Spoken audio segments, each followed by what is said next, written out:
Hi, I'm Detective Sergeant John Palucci.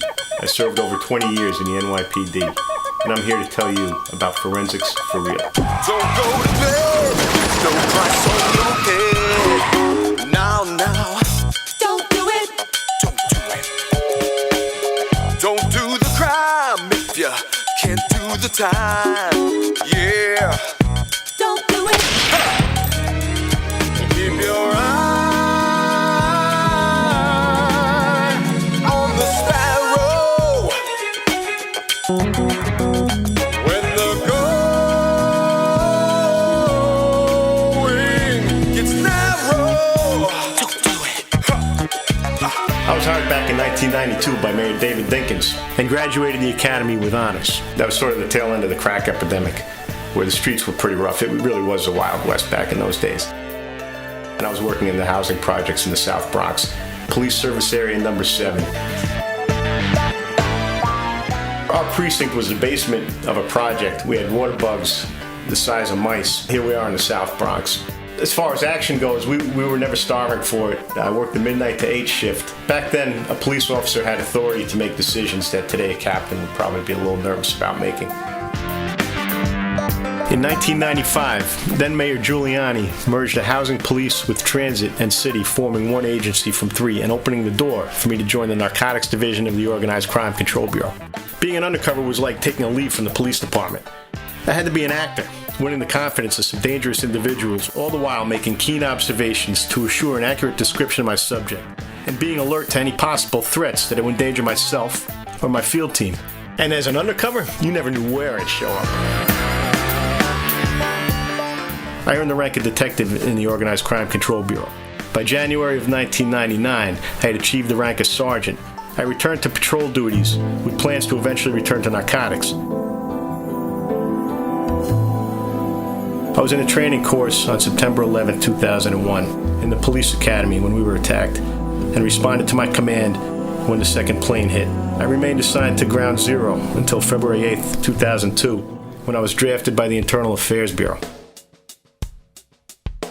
While in IAB, I changed my ultimate goal from narcotics to the Detective Bureau. I wanted to work on big investigations, which led me to become a supervisor in the crime scene unit. When I reached the crime scene unit, I knew that I was home. This is where I wanted to spend the rest of my career. There was a lot to learn in the crime scene unit. There were all sorts of tests that you could do. You could tell, is that blood or is that something that looks like blood? There were tests to tell if something was semen. There were lights that could show you saliva, bodily fluids, powders that we'd use to develop fingerprints. But being in the crime scene unit, you responded to every major incident.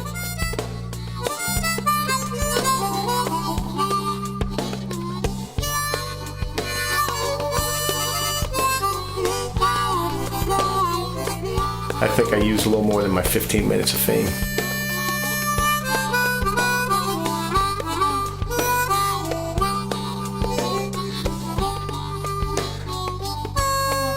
I've responded to and assisted in processing over 300 death scene investigations. From the crime scene unit, I was selected to be the commanding officer of a little tiny unit called the OCME Liaison Unit. It's a unit that would manage all the DNA evidence for the city of New York. In order for any DNA evidence collected within the city of New York to be analyzed by the OCME, it had to have my approval. As part of this forensic initiative, new procedures were implemented. Now, members of the police department had to be trained in these procedures. That ended up being my job to train them in these procedures.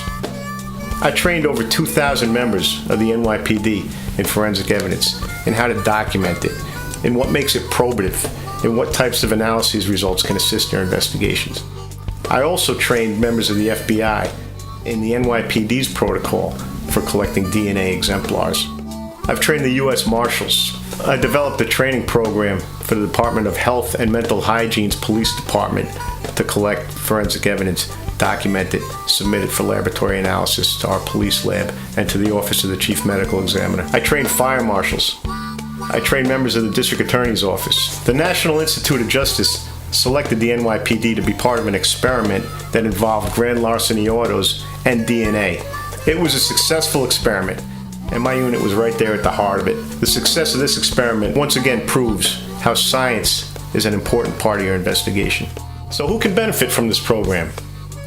Students of forensics, criminal justice, journalism, people that actually work in the field of journalism, law enforcement members from smaller departments that don't have a crime scene unit can benefit from my program to learn how to preserve a crime scene, to establish a crime scene. Where are you even going to put the tape up? What are you going to do to safeguard that evidence that you see sitting there?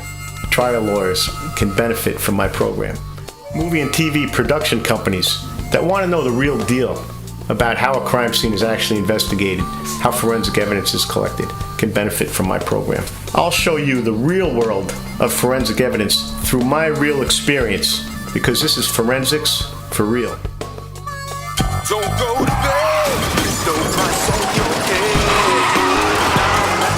Now, don't do it. Don't do it. Don't do the crime.